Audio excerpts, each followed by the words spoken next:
आइए आज हम लोग स्टडी करेंगे डी कक्षकों वाले तत्वों में संकरण। तो यहाँ तक हमने पढ़ लिया था। अब PCl5 का बनना, तो PCl5 में sp3d संकरण होगा, यानी sp3d हाइब्रिडाइजेशन होगा। तो कैसे होगा इसको देखते हैं। तो देखिए कह रहा है कि PCl5 में जो फास्फोरस है यानी P है, ये फास्फोरस है, Cl क्लोरीन है। तो फास्फोरस परमाणु जिसका परमाणु क्रमांक यानी एटॉमिक नंबर 15 है की तटस्थ अवस्था इलेक्ट्रॉनिक विन्यास को नीचे दर्शाया गया है। फास्फोरस की आबंध निर्माण परिस्थितियों में 3s कक्षक से एक इलेक्ट्रॉन अयुग्मित होकर रिक्त 3dz² कक्षक में प्रोन्नत होता है। इस प्रकार फास्फोरस की उत्तेजित अवस्था के विन्यास को इस प्रकार दर्शाया जा सकता है। तो इसको देखते हैं।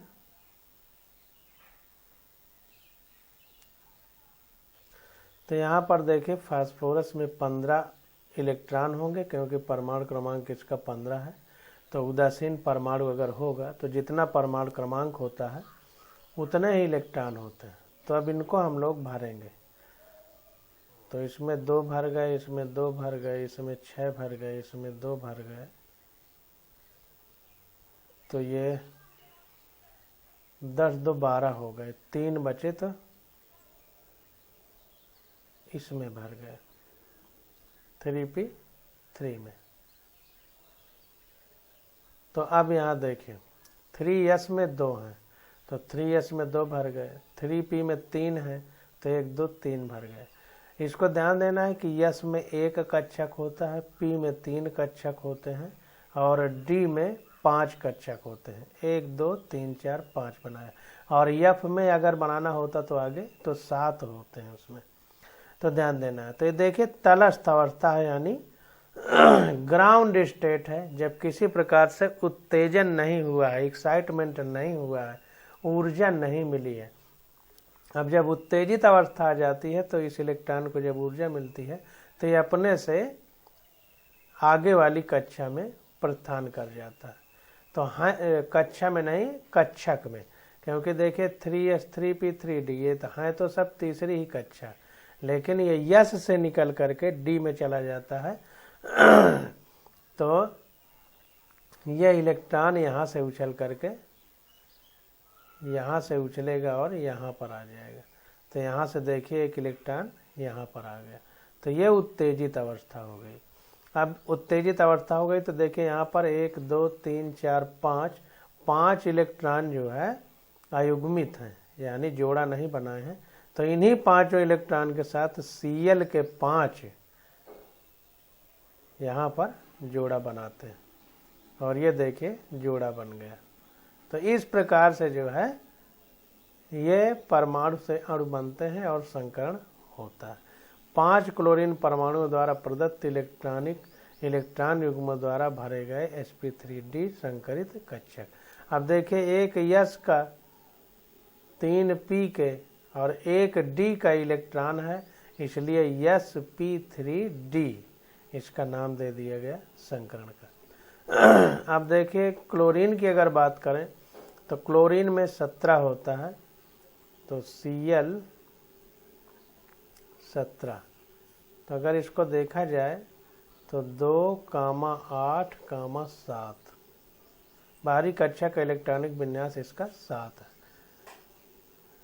इसका क्या था 2, 8, 5 था। तो 8 तो 10, 5 15 हो जाएगा। तो यहाँ पर देखिए 7 है, इसका मतलब इसको अगर एक इलेक्ट्रॉन मिल जाए तो ये एक इलेक्ट्रॉन जो है ले करके अपना अष्टक यानी कंप्लीट कर लेगा, यानी 8 इलेक्ट्रॉन हो जाएंगे। तो ये न्यूट्रल हो जाएगा, यानी अक्रिय गैस की तरह व्यवहार करेगा। इसको एक इलेक्ट्रॉन चाहिए तो वो एक इलेक्ट्रॉन ये फास्फोरस दे देता है। और फास्फोरस अगर अपने ये 5 इलेक्ट्रॉन निकाल दे तो ये 2 और 8 ये 8, ये अष्टक कंप्लीट हो जाएगा। तो इसलिए फास्फोरस के 5 इलेक्ट्रॉन 1 2 3 4 5, ये पांचों क्लोरीन के को एक एक क्लोरीन से संयोग करते हैं, तो ये 5 उसके क्लोरीन के यूज आ जाते हैं, तो इसका एक एक जाएगा तो 8 हो जाएंगे, और पांचों क्लोरीन में एक एक जाएगा तो 8, 5 क्लोरीन को ये पांचों मिल जाएंगे, तो ये 8 केवल बचेंगे, तो इसका अष्टक कंप्लीट हो जाएगा। तो इस प्रकार से यहाँ पर PCl5 बनता है।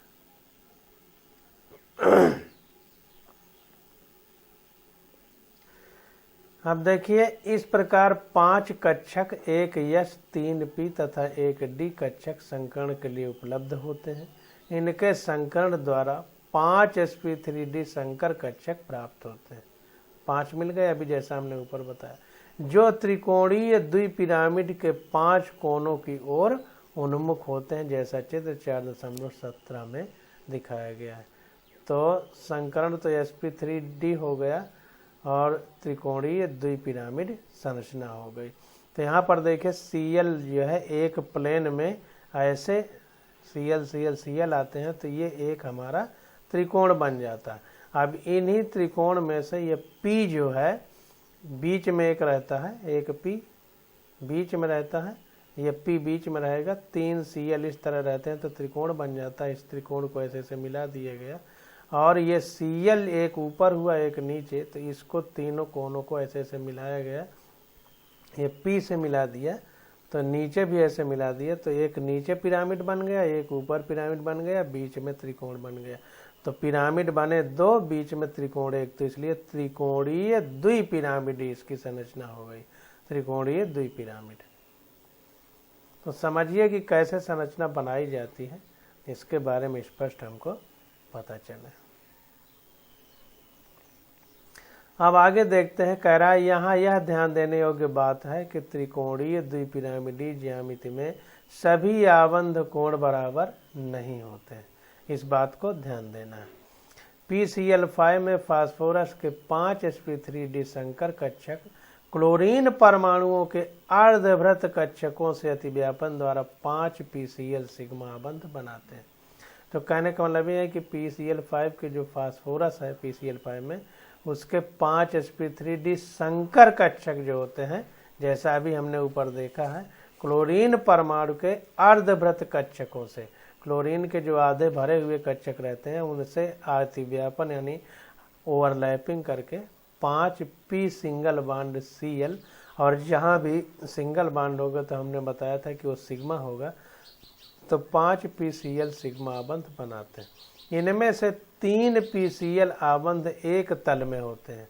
तो इनमें से जो 3 PCl आबंध हैं वो एक तल में होते हैं तथा परस्पर 120 डिग्री का कोण बनाते हैं, जैसा अभी हमने चित्र में दिखाया है।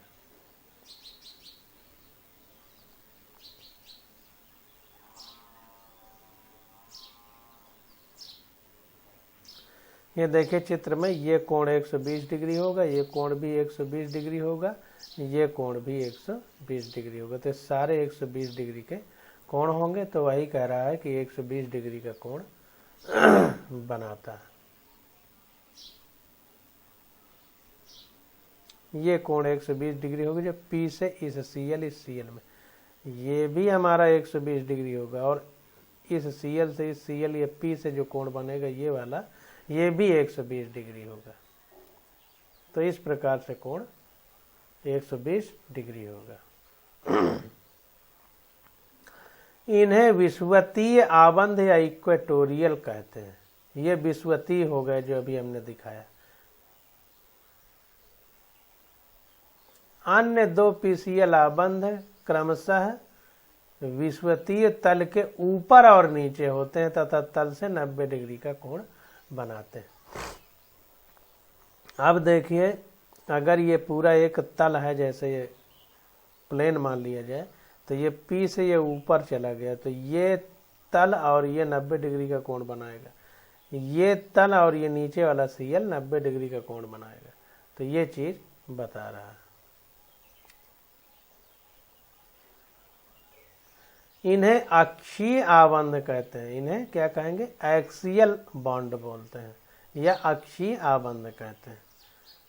तो हमारा अक्षीय आबंध जो है वो 90 डिग्री का है और इक्वेटोरियल आबंध जो है विषुवतीय आबंध ये 120 डिग्री का है।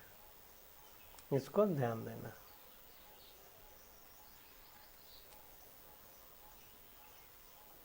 चूंकि अक्षीय आबंध इलेक्ट्रॉन युग्मों में विषुवतीय आबंधी युग्मों से अधिक प्रतिकर्षण अन्योन्य क्रियाएं होती हैं, अतः ये आबंध विषुवतीय आबंधों से लंबाई में कुछ अधिक तथा प्रबलता में कुछ कम होते हैं, जिसके परिणाम स्वरूप PCl5 अत्यधिक क्रियाशील होता है। तो फिर से सुनिए कि चूंकि अक्षीय आबंध इलेक्ट्रॉन युग्मों में विषुवतीय आबंधी युग्मों से अधिक प्रतिकर्षण अन्योन्य क्रियाएं होती हैं, तो जो अक्षीय आबंध है देखिए उसमें 120 डिग्री का कोण था इक्वेटोरियल या विषुवत रेखा में। जाहिर सी बात है कि 120 डिग्री का कोण ज्यादा है, जो ज्यादा दूरी पे रहेगा उसके साथ जो है प्रतिकर्षण कम होगा, और जो कम दूरी पर रहेगा, देखिए 90 डिग्री का कोण कम है तो इनके बीच प्रतिकर्षण ज्यादा है Cl और Cl के बीच। तो इसमें प्रतिकर्षण ज्यादा है, इसमें कम होगा क्योंकि 120 डिग्री का कोण ज्यादा है, तो ज्यादा दूर पर मतलब एंगल ज्यादा उस तरह है तो प्रतिकर्षण कम होगा। तो इसलिए कह रहा है कि चूंकि 90 डिग्री का कोण है अक्षीय आबंध में, तो अक्षीय आबंध इलेक्ट्रॉन युग्मों में विषुवतीय आबंध इलेक्ट्रॉन युग्मों के से अधिक प्रतिकर्षण होगा। जाहिर सी बात है कि 90 डिग्री है तो ज्यादा नजदीक होंगे तो ज्यादा जो है प्रतिकर्षण होगा। अतः ये आबंध विषुवतीय आबंधों से लंबाई में कुछ अधिक तथा प्रबलता में कुछ कम होता है। तो इसलिए क्या होता है कि जब 90 डिग्री वाले में प्रतिकर्षण ज्यादा है तो ये दूर चले जाते हैं, तो जाहिर सी बात है जब दूर चले जाएंगे तो प्रतिकर्षण ज्यादा हो जाएगा, प्रतिकर्षण कम हो जाएगा और बंध की लंबाई दूर चले जाने से लंबाई बढ़ जाएगी। इसके परिणाम स्वरूप PCl5 अत्यधिक क्रियाशील होता है, तो इसके कारण PCl5 ज्यादा क्रियाशील होता है। तो इसको यहां से समझ लीजिए।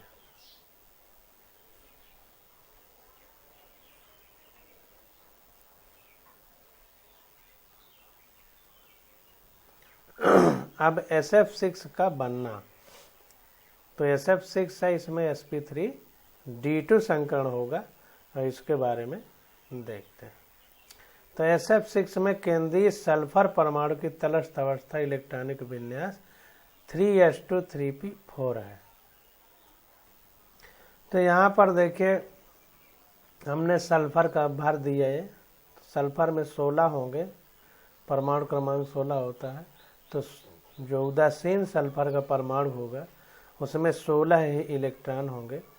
तो इनको भरा है 16 को, तो 1s2 2s2 2p6 3s2 3p4 हो जाएगा। तो 2 2 4 6 4 10 2 12 और 4 16 इस तरह भरे जाएंगे। तो बाहरी कक्षा ये 3s2 3p4 होगी और आगे 3d रहेगा। तो इस हमको ये पीछे से मतलब नहीं है, बाहरी कक्षा से सिर्फ मतलब है, तो बाहरी कक्षा हो गई 3s2 3p4 3d। तो अब देखते हैं इसके बारे में।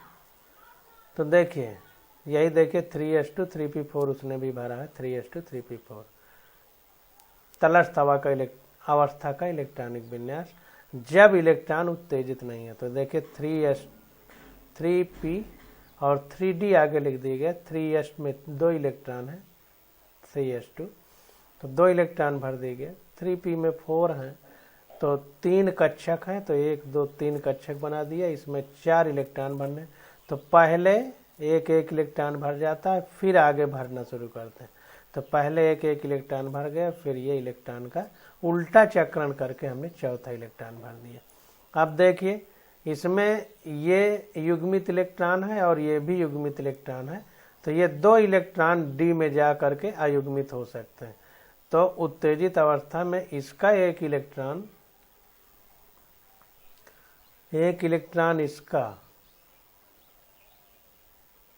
और एक इलेक्ट्रॉन इसका उत्तेजित होकर के इस तरह चले जाते हैं। तो एक ये भर गया, एक ये भर गया, एक इसमें आ गया, एक इसमें आ गया। तो देखिए उत्तेजित अवस्था लिखा है, तो इसका इलेक्ट्रॉन निकल के इसमें आ गया। तो 3s, तो sp, s में 1 इलेक्ट्रॉन है, p में 3 और d में 2, तो sp3d2 इसका संकरण हो जाएगा, sp3d2, क्योंकि s में 1 है, p में 3 है, d में 2 है। अब देखिए 1 2 3 4 5 6, 6 इलेक्ट्रॉन जो है अनपेयर्ड हो गए, अयुग्मित हो गए, या न बिना जोड़ा वाले हो गए। तो 6 इलेक्ट्रॉन इसके साथ आकर के जोड़ा बना सकते हैं। तो फ्लोरीन का इलेक्ट्रॉनिक विन्यास बना लेते हैं। तो फ्लोरीन में 9 इलेक्ट्रॉन होते हैं, तो इसका 2,8,1 हो जाएगा। तो ये 1 इलेक्ट्रॉन अगर निकाल दे तो 2,8 इसका अक्रिय गैस की जैसा बन जाएगा। और अक्रिय गैस सब कोई बनाना चाहता है, क्योंकि सब कोई उदासीन रहना चाहता है, मतलब बिना किसी से क्रिया किए हुए रहना चाहता है। संसार में सब कोई स्थायी रहना चाहता है। तो ये इलेक्ट्रॉन जो 1 है, ये सल्फर से संयोग करके, क्योंकि 6 इलेक्ट्रॉन अयुग्मित है सल्फर के, तो 6 फ्लोरीन मिल करके SF6 बना देते हैं। यस का 1 रहेगा, फ्लोरीन के 6। ये देखिए फ्लोरीन के इलेक्ट्रॉन आया करके इनके साथ जोड़ा बना लिए, तो sp3d2 संकरण हो गया। तो ये तटस्थ अवस्था हो गई, उत्तेजित अवस्था हो गई। तो यहाँ पर अब देखिए उत्तेजित अवस्था में उपलब्ध 6 कक्षक अर्थात 1 S 3 P तथा D कक्षक अर्धभ्रत होते हैं, ये आधे भरे हुए रहते हैं। 6 कक्षक ये संकरण द्वारा 6 sp3d2 संकर बनाते हैं। तो ये संकरण द्वारा क्या करते हैं, 6 sp3d2 बनाते हैं। देखिए संकर द्वारा sp3d2 के 6 कक्षक बना दिए, 1 2 3 4 5 6, जो एक समअष्टफलक के 6 कोणों की ओर प्रक्षिप्त होते हैं। तो इसका जो स्ट्रक्चर होगा वो समअष्टफलक के 6 कोण होंगे। ये संकर कक्षक फ्लोरीन परमाणुओं के अर्धवृत्त कक्षकों से अतिव्यापन द्वारा 6 SF सिग्मा आबंध बनाते हैं। तो ये संकर कक्षक क्या करते हैं, फ्लोरीन परमाणुओं के जो आधे भरे हुए कक्षक हैं, 1 इलेक्ट्रॉन था बाहरी कक्षा में, तो एक ही भरा हुआ था, जबकि 2 रह सकते हैं। तो अर्धवृत्त कक्षकों से अतिव्यापन द्वारा 6 S सिग्मा बांड, मतलब S single bond F sigma आबंध बनाते हैं। सिंगल आबंध जो है सिग्मा ही होता है। इस प्रकार SF6 अणु की एक समअष्टफल की ज्यामिति होती है। तो SF6 की अणु की समअष्टफल की ज्यामिति बनकर तैयार होती है, जैसा चित्र 4.18 में दर्शाया गया। तो चित्र 4.18 देख लेते हैं। ये देखिए संरचना बनाई गई है। तो 4 फ्लोरीन एक तल में है, 4 फ्लोरीन एक तल में हो गए। तो 1 फ्लोरीन ये 4, तो ये देखिए समांतर चतुर्भुज जैसे बन गया। 1 फ्लोरीन ऊपर हो गया, 1 फ्लोरीन नीचे, सल्फर बीच में हो गया। तो इस प्रकार से ये संरचना बनी। तो इसको जब हम ऊपर नीचे मिला देंगे तो 4 कोने हैं। तो 4 कोने हैं, तो इनके 4 कोनों के एक हमारी तरफ ये फलक होगा, एक ये दूसरा, एक ये पीछे की तरफ तीसरा, एक ये चौथा। तो 4 ऊपर हो जाएंगे, 4 फलक ही नीचे होंगे। तो समअष्टफलकीय संरचना बनकर तैयार होगी, क्योंकि सब तरफ फ्लोरीन ही है, बीच में सल्फर है। तो सब बराबर बराबर बंध की लंबाइयाँ होंगी और बराबर बराबर आकर्षण होगा। तो इस प्रकार से जो है ये समअष्टफलकीय संरचना बनकर तैयार होती है। समअष्टफलकीय संरचना ऑक्टाहेड्रल एक तरह से कह सकते हैं।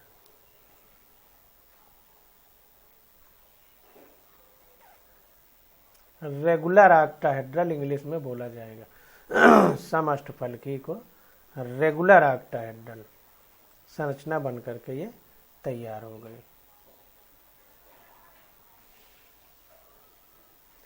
अब देखिए आगे आ जाते हैं आणविक कक्षक सिद्धांत। इसको इंग्लिश में बोलेंगे मॉलिक्यूलर ऑर्बिटल थ्योरी। बहुत इम्पॉर्टेंट है और बहुत ही समझने की ज़रूरत है। अगर आणविक कक्षक सिद्धांत यानी मॉलिक्यूलर ऑर्बिटल थ्योरी हम लोग समझ लिए तो आगे बहुत आसान हो जाएगा।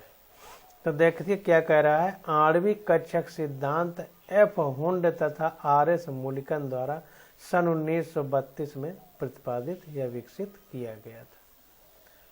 तो आणविक कक्षक सिद्धांत किसने दिया था? एफ हुंड तथा आर एस मूलिकन, इन वैज्ञानिक ने दिया था। तो इस सिद्धांत के मुख्य लक्षण निम्नलिखित है। क्या क्या लक्षण है उनको देख लेते हैं।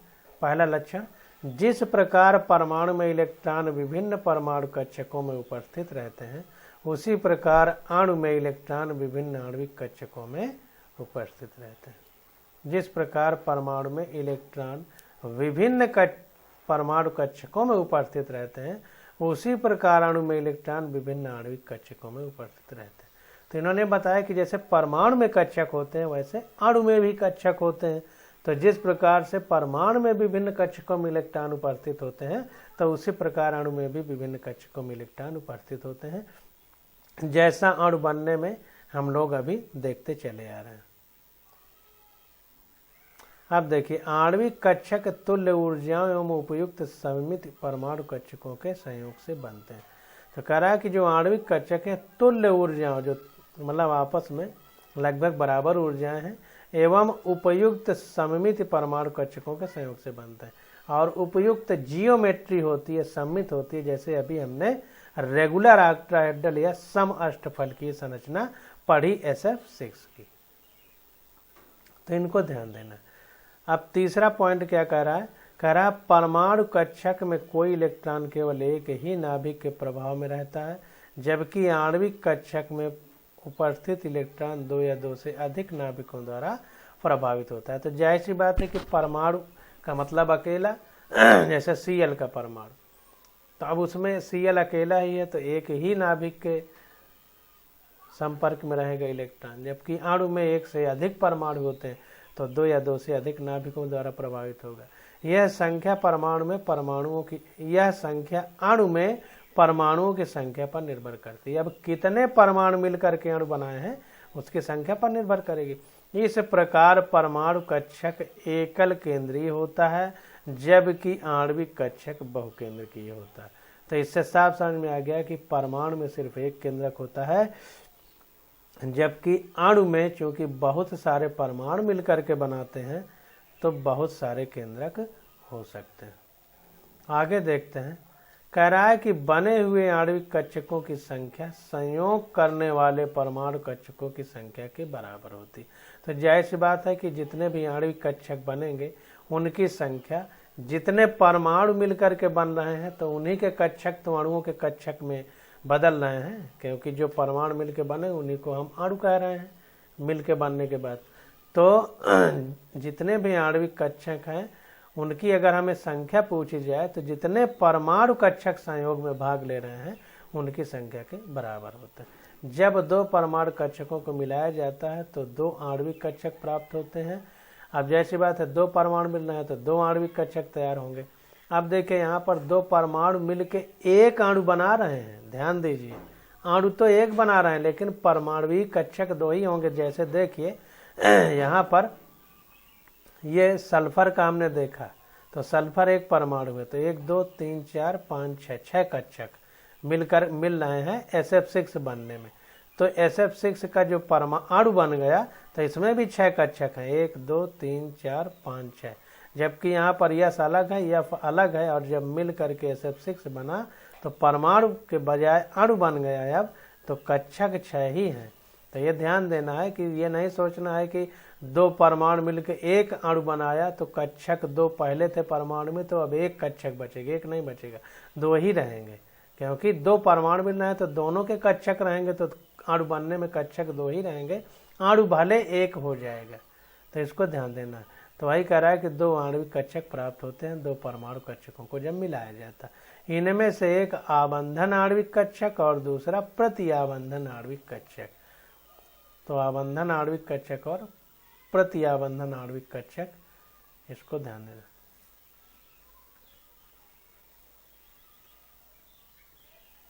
तो इसको थोड़ा इंग्लिश में देख लेते हैं।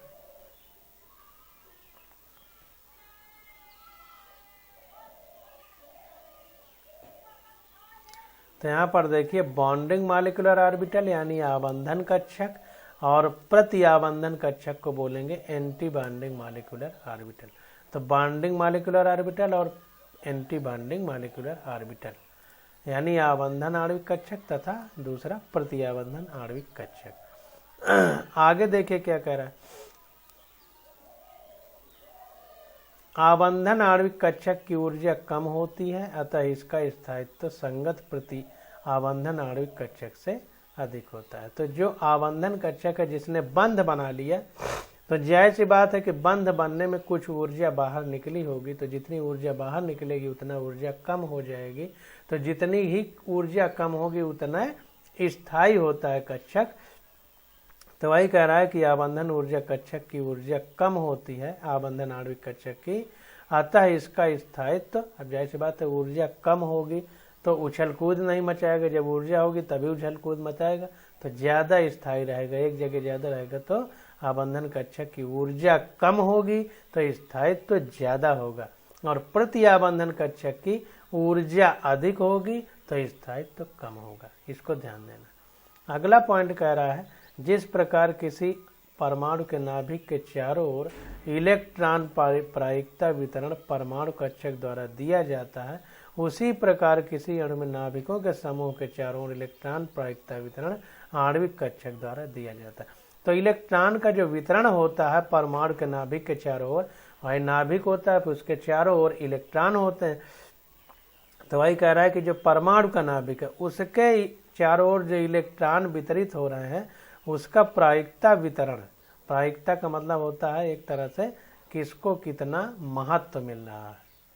इंग्लिश में प्रायिकता को प्रोबेबिलिटी बोलेंगे, यानी किसका को कितना महत्व दिया जा रहा है, तो किस हिसाब से वितरण हो रहा है, तो प्रायिकता वितरण जो है कक्षक द्वारा। तो ये कह रहा है कि जिस प्रकार किसी परमाणु के नाभिक के चारों इलेक्ट्रॉन प्रायिकता वितरण परमाणु कक्षक द्वारा दिया जाता है, परमाणु कक्षक के द्वारा हम लोग इलेक्ट्रॉन को भरते हैं। जैसे परमाणु था यस का परमाणु, तो इलेक्ट्रॉन वितरित हुए कि नहीं, एक यहाँ एक यहाँ एक यहाँ, इस तरह से। तो उसी प्रकार कह रहा है जब अणु बनता है ये अणु, तो उसी प्रकार से अणु के नाभिक के समूह के चारों ओर इलेक्ट्रॉन प्रायिकता वितरण आणविक कक्षक द्वारा दिया जाता है। परमाणु में परमाणविक कक्षक द्वारा इलेक्ट्रॉन वितरण होता है, अणु में आणविक कक्षक। तो अब ये आणविक कक्षक हो गए। यहाँ पर परमाणु कक्षक थे सल्फर के केवल, यहाँ पर सल्फर और फ्लोरीन दोनों के अणु इन कक्षकों में, दोनों के इलेक्ट्रॉन इन कक्षकों में है, तो ये आणविक कक्षक हो गए। यानी में देखो इलेक्ट्रॉन का वितरण दिया गया है आणविक कक्षक कह करके। तो वही बात कह रहा है। अब परमाणु कक्षकों की भांति आणविक कक्षकों को भी पाउली सिद्धांत तथा हुंड के नियम का पालन करते हुए अफबाउ नियम के अनुसार भरा जाता है। तो जैसे हम आणविक कक्षकों में इलेक्ट्रॉन को भरते थे परमाणविक कक्षकों में, उसी प्रकार आणविक कक्षकों में भी उसी प्रकार पाउली सिद्धांत और हुंड के नियम का पालन करते हुए अफबाउ नियम के अनुसार इलेक्ट्रॉनों को भरेंगे, जैसे यहाँ पर भरा। तो ऊर्जा के बढ़ते हुए क्रम में, और हर कक्षक में पहले इलेक्ट्रॉन एक एक भरेंगे, फिर विपरीत चक्रण के दूसरे इलेक्ट्रॉन भरे जाएंगे। तो ये जो है नियम से हम लोग भरते हैं। अब अगली हेडिंग हमारी आ जाती है आणविक कक्षकों का निर्माण परमाणु कक्षकों का रैखिक संयोग। तो इसके बारे में अब हम लोग अगले लेक्चर में स्टडी करेंगे। आज बस यहीं तक।